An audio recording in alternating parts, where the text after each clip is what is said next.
Well, as you can see, I got thwarted again.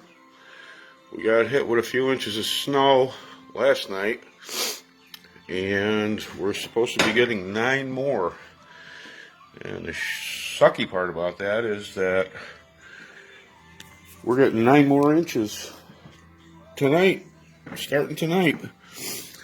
And I was asked about a 4-speed conversion by a guy on Facebook, so I figured I'd put a little something on here about the way that I do it. What I do is I take the shifter hump and lay it in there. I mark it all the way around with a Sharpie. And I cut it just a little bit inside of the line, as you can see. You don't have to take the sheet metal off of the hump here, but it's better if you do, because as you can see, I have some rust in there. It's kind of cold in here, so just bear with me, I guess. That's really all that you have to do. And then what I do is, before I even weld this in, I don't use a lot of welds. I just use a couple of welds, and then the rest I just put screws in it, because it's a lot easier to get at your transmission if you have a shifter adjustment you need to make or something like that. And then this one was cut out. I bought this for $40 off a guy on eBay. He used I think he was using a B-body transmission, so he needed to cut the back out a little bit. I'm not running the console, but I'm going to save this, the rear console mount. I'm going to mount my fire extinguisher there.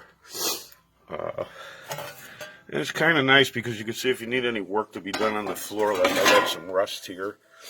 I already made this plate. Gotta cut that out, put that in there. Excuse me. But yeah, once you get that plate in, just mark it with a Sharpie, like I said. Stay inside of the line. It doesn't have to be perfect. And you could always do some trimming afterwards. So it's not a hard thing to do.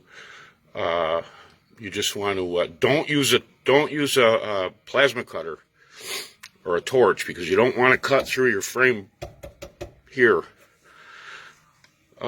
And that could happen very easily. I just use a cutoff wheel. I run it slow, go through it nice and easy, cut down the side here and down this side here. To find it, you'll see where the spot welds are, the factory spot welds, and it's just outside of that. So I'm sorry, guys, it's kind of cold out here, but I'll get back with some more stuff, and that's it. That's it as far as, cutting your hole out. And you'll know where it goes by the edge, where it comes up here. You can figure it right out by the shape of the floor and the shape of the bottom of your shifter hump. And it all just follows through. So it's not a big deal. So just mark it all the way around with a Sharpie and cut on the inside of the line.